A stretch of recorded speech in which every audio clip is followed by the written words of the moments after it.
So today I'm making a game in only 15 minutes, but the real question is, what kind of game? Now I can play it safe and make some lame ping pong or I can make a mini open world adventure game where you travel different lands and discover amazing creatures to fight. But since I only have about 14 minutes left, I'm not making that So my goal, make a simple hack and slash game. And also, I realized if I use Dream's pre-made models, then I could save myself some time here and there, you know. Well, DownerIsland, if you didn't make everything from scratch, then isn't that cheating? And well, you are 100% wrong because I make the models here. Now, in my hack and slash game, the plan is to keep it simple. I'll be the character you play with and also the enemy character you'll fight. Now, if you don't know, I have a main series game I'm working on called Final Hour. It's about angels, demons, a lot of cool stuff.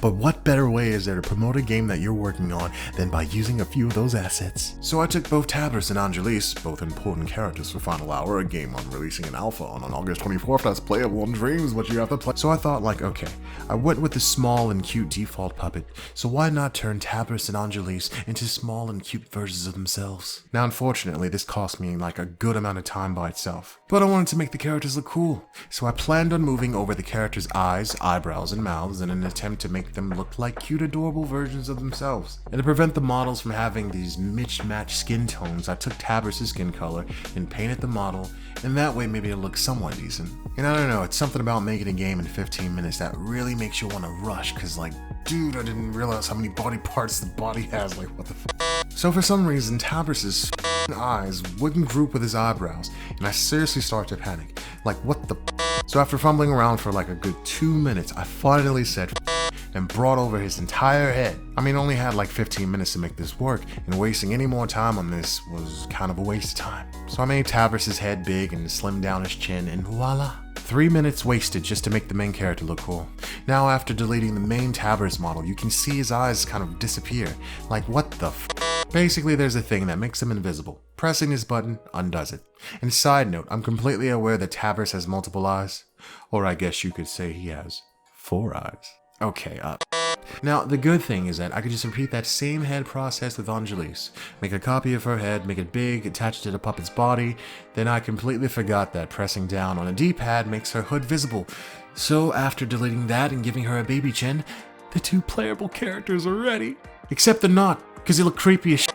Their faces have this shadow thing that I gotta get rid of, and what I usually do to help brighten up my characters is place a light source in front and behind them. But since I only have 15 minutes to make this game, I guess they're only getting that light in the front. Let there be light. Okay, so now, Angelis doesn't have any eyeballs. Good news is just like Tabris, they're hidden, so after turning on a switch, there we go. Also, if you didn't guess by his cloudy white hair, Tabris is an angel.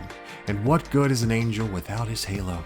So before I said there would be a player character and an enemy, and not to give off any spoilers for my main game, wink wink, but let's just turn Angelis into an enemy by switching her puppet label to foe and making sure Tabris is set to friend. And to make sure that the player isn't able to control Angelis, I can simply just turn off the controller thing, I forgot what it's called. Now, it's not much of a hack and slash game without some sort of slashing thing, so let me just go ahead and head over to the Dreamiverse and see what's going on. It's not like I'm gonna take anything or anything like that, but if you just close your eyes and count to 3, and oh look at that, it's a sword. Okay, I didn't make it, but once again, I make the rules. Alright, so running around a little bit, it looks pretty cool. Now I need to utilize the power of this Minecraft sword that I totally didn't make and allow it to damage Angelis. So the sword will do about 100 damage per impact to Angelis, and to make sure she doesn't get 1 shot, I increased her health to 500. So now she can get 5 shot. Then I made a copy of her health and pasted it into Tabris, and now he can also be 5 shot. Now you'll see in a bit, but as I'm messing around with the health modifier, which as the name states, is the modifier of the health, things didn't go quite as planned, but I will get into that later. So we only got a couple of minutes remaining, and there really isn't much of a game yet. Unless you're willing to pay $60 for a Minecraft Angel Warrior, there isn't really much here yet, so yeah. But then I thought, okay, let's keep it simple. If you kill Angelis, you win. But if you die, you don't win.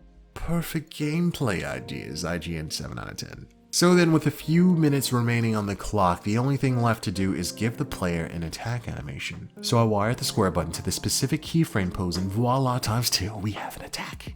Only problem is, the wouldn't do any damage. And I'm seriously sitting here stumped as a game developer that has over 7 months of experience. Like, why the aren't you dying? Or at least, like, where's the text to say you've won, right? Like, why hasn't it appeared on the screen? And with that last issue, I'm sad to say, my 15 minutes were up.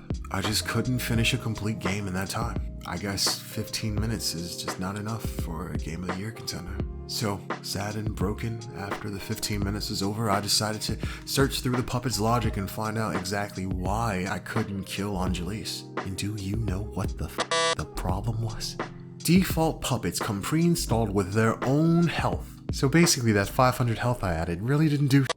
So after looking at Angelis's real health, technically, I'd killed her before the 15-minute mark. And technically, I'd won. I beat Angelis and made a game in 15 minutes. Now, I published it the same time this video went live, so feel free to run around and take on Angelis yourself. Also, if you subscribe to my YouTube channel or follow me on Twitch, I'd greatly appreciate it.